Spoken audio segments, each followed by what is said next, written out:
முதலில் நாங்கள் ரொட்டியை நன்றாக குழைத்து அதனை மூடி வைத்தோம்.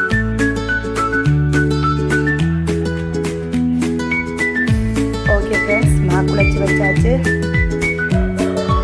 நாங்கள் அடுத்து கறியை தயார் செய்ய போகிறோம். அடுப்பில் சட்டியை வைத்து அதனை நன்றாக சூடேற்றுவோம். அதில் தாளிப்பதற்கு தேவையான தேங்காய் எண்ணெய், பெருஞ்சீரகத்தூள்,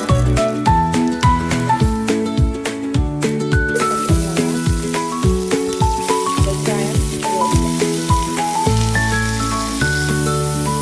பொன்னிறமாக வதங்கும் வரை அதை நன்றாக கிளறுவோம்.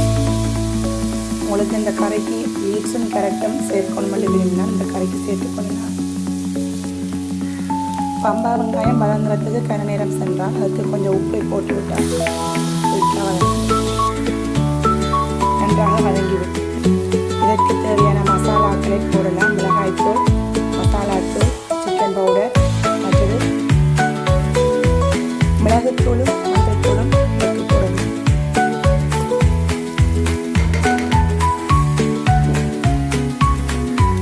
கட்டத்தூளும் போடலாம். அது இல்லாத பட்சத்தில் நான் மிளகாய்த்தூள் போட்டிருக்கேன். வேக வைத்து மசித்து வைத்த உருளைக்கிழங்கையும் மீன்களையும் வச்சு வைத்திருக்கிற மீன்களையும் நாங்கள் இப்போ அதுக்குள்ள போட்டு கிளறோம். ரொட்டிக்கு தேவையான கறி தயாராகிடுது. ஓகே ஃப்ரெண்ட்ஸ், மாவு கொண்டு வந்து பிடித்து வச்சாச்சு. இனி நாங்கள் மோதகத்துக்கு பிடிப்போம். அதே மாதிரி கொழுக்கட்டை மோதகத்துக்கு பிடிக்கும் ஒரு அதே மாதிரி பிடிக்க போகிறோம். செய்துவோம். இது இப்படி இதுக்குள்ள நாங்கள் கறி வைக்க போகிறோம். கறி வச்சாச்சு. இதை நாங்கள் மோதகம் மாதிரி சுற்ற போகிறோம். இதுவும் கறி வச்சு சுற்றி வச்சாச்சு. இதை இதே மாதிரி மிச்ச எல்லா உருண்டையிலையும் செய்வோம். ஃப்ரெண்ட்ஸ் பாருங்கள், கறியிலெல்லாம் வச்சு உருண்டை பிடிச்சி மோதகத்துக்கு இந்த மாதிரி உருண்டை பிடிச்சி வச்சாச்சு. இனி நாங்கள் இதை என்ன செய்ய போகிறோம், இதில் கோப்பைன்ற அளவுக்கு இதில் கொஞ்சம் எண்ணெயை ஊற்றி போட்டு தடவி போட்டு இதில் நாங்கள் ரொட்டி சேப்புக்கு தட்டி எடுக்க போகிறோம்.